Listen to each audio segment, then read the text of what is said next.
नमस्कार दोस्तों, स्वागत है आपका अंतिम खोज यूट्यूब चैनल में। क्या पशु पक्षी, पेड़ पौधे और निर्जीव वस्तुओं में भी चेतना होती है? क्या मनुष्यों के अलावा अन्य जीव भी मुक्ति प्राप्त कर सकते हैं? आज की वीडियो में हम इन्हीं सवालों के जवाब ढूंढने की कोशिश करेंगे। अद्वैत वेदांत के अनुसार चेतना, जिसे कॉन्शियसनेस या आत्मा भी कहा जाता है, वो सिर्फ बायोलॉजिकल एंटिटीज यानी जीवित प्राणियों तक सीमित नहीं होती है, बल्कि वह सर्वव्यापी यानी सभी अस्तित्वमान चीजों में विद्यमान होती है। चेतना सिर्फ मनुष्यों में ही नहीं, बल्कि पशु पक्षी, पेड़ पौधे और तो और मिट्टी पत्थर जैसी निर्जीव वस्तुओं में भी मौजूद होती है। ब्रह्मांड का प्रत्येक अणु चेतन है। ये जानने के बाद आपके मन में सवाल पैदा हो सकता है कि अगर चेतना सर्वव्यापी है तो हमें सभी चीजों में चेतना के लक्षण क्यों दिखाई नहीं देते? इसके दो कारण हैं। पहला कारण है कि चेतना सर्वव्यापी तो है, लेकिन उसकी अभिव्यक्ति सभी चीजों में समान रूप से नहीं होती है। और दूसरा कारण है कि हमारी चेतना की समझ बहुत ही सीमित है। मनुष्यों में चेतना की अभिव्यक्ति सबसे ज्यादा होती है। मनुष्यों के बाद पशु पक्षियों में, पेड़ पौधों में और निर्जीव वस्तुओं में वह क्रमशः कम होती जाती है। चेतना की अभिव्यक्ति का स्तर चीजों की कॉम्प्लेक्सिटी यानी जटिलता और कोऑर्डिनेशन यानी समन्वयता के ऊपर निर्भर होता है। ब्रह्मांड में जहाँ जहाँ कॉम्प्लेक्सिटी और कोऑर्डिनेशन ज्यादा होगा, वहाँ चेतना की अभिव्यक्ति का स्तर भी ज्यादा होगा, अर्थात चेतना के लक्षण ज्यादा दिखाई देंगे। और जहाँ जहाँ कॉम्प्लेक्सिटी और कोऑर्डिनेशन कम होगा, वहाँ चेतना की अभिव्यक्ति का स्तर भी कम होगा, अर्थात चेतना के लक्षण कम दिखाई देंगे। मानवीय दिमाग चेतना की अभिव्यक्ति के लिए एक इंटरफेस की भूमिका निभाता है। हमारा ब्रेन बॉडी मास रेशियो यानी मस्तिष्क शरीर भार अनुपात, जिसे इनसेफलाइजेशन कोशेंट भी कहा जाता है, वो बहुत सारे प्राणियों की तुलना में ज़्यादा होता है। और हमारे ब्रेन का नियोकॉर्टेक्स, जो कि ब्रेन की बाहरी परत होती है, वो भी अन्य प्राणियों की तुलना में आकार में बड़ा और विकसित होता है। नियोकॉर्टेक्स कॉन्शियसनेस यानी चेतना का निर्माण करने में महत्वपूर्ण भूमिका निभाता है। हमारा ब्रेन सबसे अधिक जटिल होने के साथ साथ उसके अलग अलग विभागों और न्यूरल नेटवर्क्स के बीच की समन्वयन की क्षमता अन्य सभी प्राणियों की तुलना में ज़्यादा होती है। इन सभी वजहों से मनुष्यों में कॉन्शियसनेस यानी चेतना की अभिव्यक्ति सबसे अधिक होती है। नींद में ब्रेन की समन्वयन की क्षमता कम हो जाने की वजह से चेतना की अभिव्यक्ति भी कम हो जाती है। उसी प्रकार पार्किंसंस डिसीज जैसी बीमारियों में भी ब्रेन की समन्वयन की क्षमता धीरे धीरे कम होती जाती है, जिस वजह से चेतना की अभिव्यक्ति भी धीरे धीरे कम होती जाती है और रोगी खुद के और आसपास के वातावरण के प्रति अपनी जागरूकता भी धीरे धीरे खोता चला जाता है। डॉल्फिन्स, ऑक्टोपस, व्हेल्स, हाथी, बंदर, तोते, कौवे आदि में ब्रेन बॉडी मास रेशियो मनुष्यों की तुलना में ज़्यादा होता है। इसलिए उनमें भी उनके खुद के और आसपास के वातावरण के बारे में अच्छी खासी जागरूकता होती है। उनमें भी चेतना की अभिव्यक्ति का स्तर उत्तम होता है, लेकिन फिर भी उनके ब्रेन्स मनुष्यों जितने जटिल और समन्वयन की क्षमता वाले ना होने की वजह से उनकी चेतना की अभिव्यक्ति का स्तर मनुष्यों की तुलना में कम ही रहता है। स्पंजिस, जो कि पानी में रहने वाले जीव है, जिनमें नर्वस या मस्कुलर सिस्टम नहीं होती है, वो भी एक्सटर्नल लाइट या मैकेनिकल सिग्नल्स पे रिएक्ट करते हैं। सिंगल सेल बैक्टीरिया और प्लांट्स भी जब एनवायरमेंटल स्टिमुलाई को रिस्पॉन्ड करते हैं, तब बेसिक लेवल की कॉन्शियसनेस दिखाते हैं।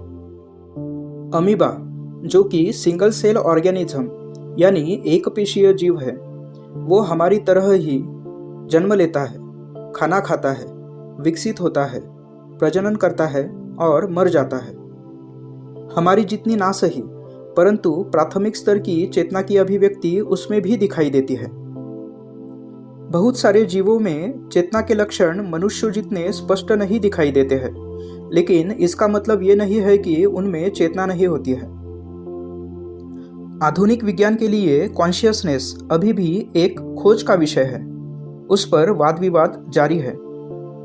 लेकिन अद्वैत वेदांत के अनुसार अमीबा के पास अमीबा कॉन्शियसनेस, डॉल्फिन के पास डॉल्फिन कॉन्शियसनेस, नीम ट्री के पास नीम ट्री कॉन्शियसनेस, सब एटॉमिक पार्टिकल्स के पास सब एटॉमिक कॉन्शियसनेस और ह्यूमंस के पास ह्यूमन कॉन्शियसनेस होती है।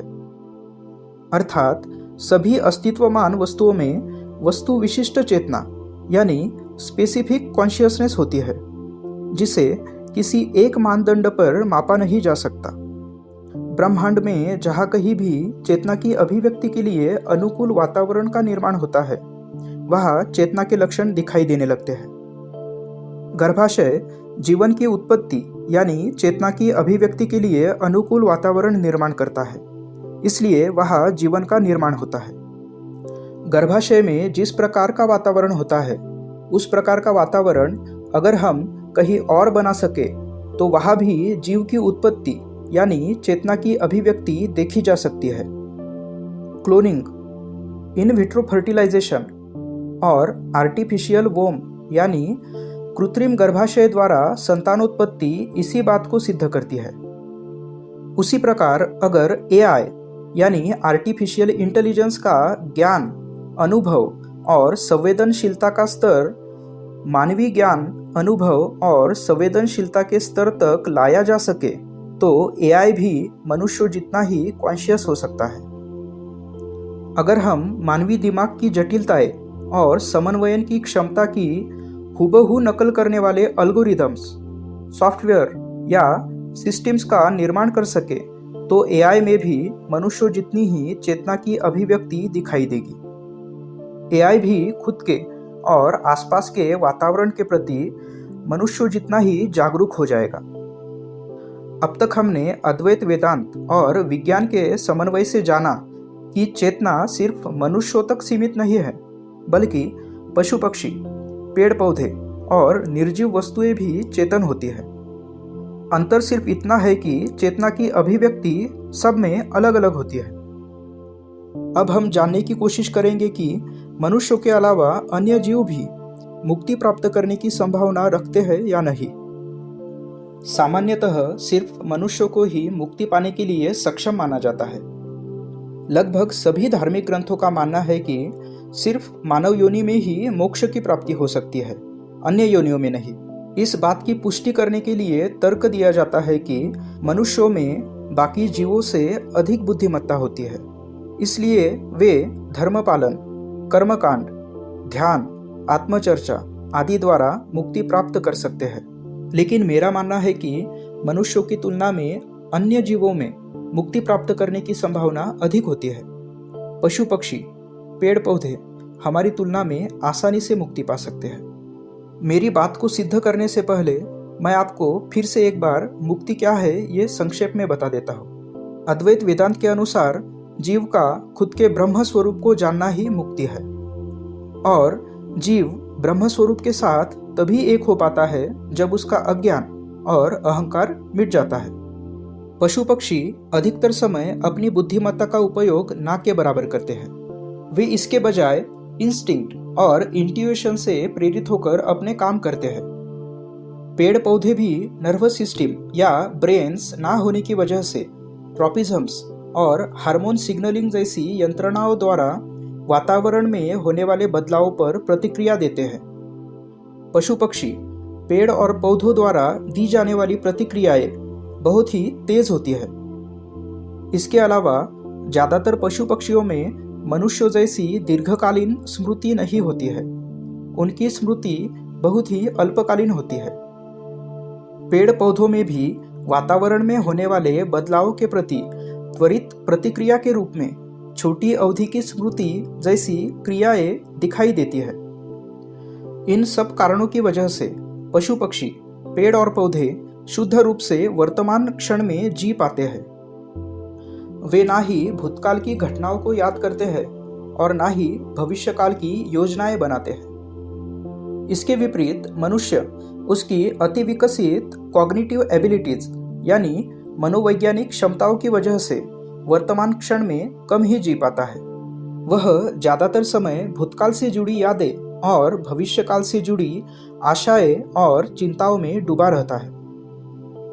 वर्तमान क्षण में जीने की वजह से मनुष्येतर जीव भूतकाल और भविष्यकाल से जुड़ी आसक्ति से मुक्त रहते हैं और वर्तमान क्षण में तल्लीन होकर अस्तित्व के वास्तविक स्वभाव के प्रति जागरूकता, स्पष्टता और अंतर्दृष्टि विकसित कर पाते हैं।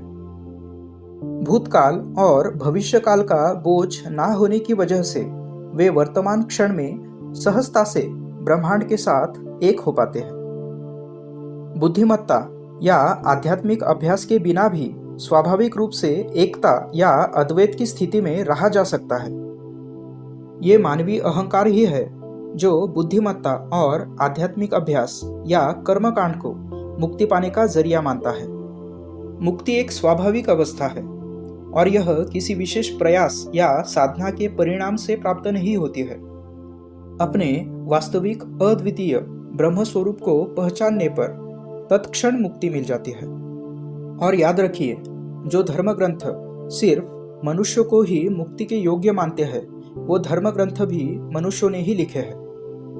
अपने अहंकार की वजह से ही मनुष्य खुद को मुक्ति पाने के लिए सर्वश्रेष्ठ योनि मानता है। मनुष्येतर जीवों में अहंकार यानी ईगो मनुष्यों की तुलना में बहुत कम या ना के बराबर होता है। मनुष्यों में नैसर्गिक रूप से ही व्यक्तिगत पहचान या ईगो की अवधारणा बहुत मजबूत होती है। ऊपर से मानवीय दिमाग उधार के ज्ञान का संचय करता रहता है, जिससे उसका अहंकार बढ़ता जाता है। यही कारण है कि ब्रह्मांड में जहाँ जहाँ अधिक मात्रा में अहम भाव यानी अहंकार होता है, वहाँ वहाँ अधिक मात्रा में उधार का ज्ञान यानी मिस इन्फॉर्मेशन भी पाई जाती है। जहाँ अधिक मात्रा में मिस इन्फॉर्मेशन होती है, वहाँ अधिक मात्रा में कॉम्प्लेक्सिटी और कोऑर्डिनेशन भी पाया जाता है। और जहाँ कॉम्प्लेक्सिटी और कोऑर्डिनेशन अधिक मात्रा में होता है, वहाँ चेतना की अभिव्यक्ति भी अधिक स्पष्ट रूप से दिखाई देती है। जैसे कि कॉम्प्लेक्सिटी और कोऑर्डिनेशन से भरपूर इंसानी दिमाग। और जैसा कि हम पहले से जानते हैं कि अज्ञान, जो कि एक प्रकार का उधार का ज्ञान यानी मिस इन्फॉर्मेशन ही है, और अहंकार मुक्ति के मार्ग की सबसे बड़ी बाधाएं हैं। इसलिए हम ये निष्कर्ष निकाल सकते हैं कि चेतना की अभिव्यक्ति मुक्ति की संभावना के साथ उल्टे अनुपात में यानी इन्वर्सली प्रोपोर्शनल है। इसका अर्थ यह है कि जिस जीव में चेतना की अभिव्यक्ति अधिक होती है, उस जीव में मुक्ति पाने की संभावना कम होती है, और जिस जीव में चेतना की अभिव्यक्ति कम होती है, उस जीव में मुक्ति पाने की संभावना अधिक होती है। यही कारण है कि मनुष्यों में अन्य जीवों की तुलना में मुक्ति पाने की संभावना कम होती है। मनुष्येतर जीवों में मानवीय विचार और अहंकार की जटिलताएं ना होने की वजह से वे अद्वैत के साथ सरलता से सामंजस्य स्थापित कर पाते हैं और मुक्त हो जाते हैं। मनुष्य भी तत्काल मुक्ति पा सकता है यदि वह खुद के अहंकार और उधार के ज्ञान का त्याग कर देता है।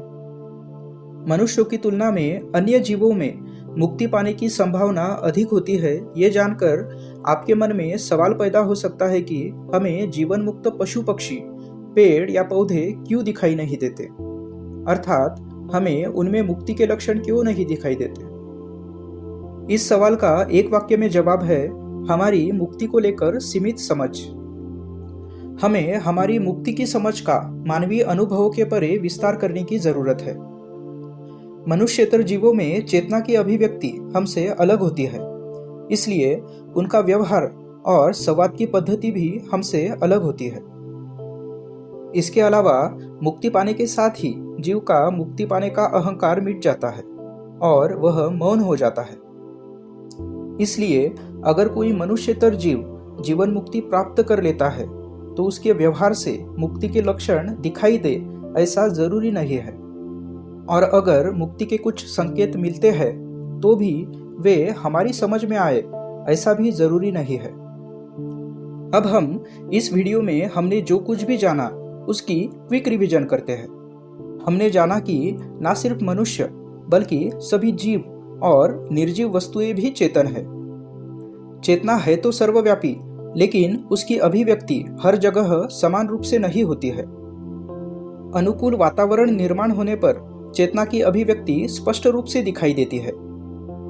मानवीय दिमाग की अत्यधिक जटिलता और उत्कृष्ट समन्वयन की क्षमता की वजह से मनुष्यों में उच्चतम स्तर की चेतना की अभिव्यक्ति पाई जाती है।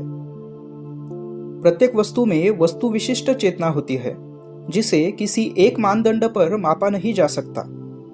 मनुष्यों की तुलना में पशु पक्षी पेड़ पौधों में मुक्ति पाने की संभावना अधिक होती है, क्योंकि वे अधिकतर समय वर्तमान क्षण में जीते हैं और उन पर मानवीय विचार और अहंकार की जटिलताओं का बोझ नहीं होता है। मुक्ति पाने के साथ ही मुक्ति पाने का अहंकार मिट जाता है। इसलिए जिसे जीवन मुक्ति मिलती है वो इस बात का कभी दावा नहीं करता है।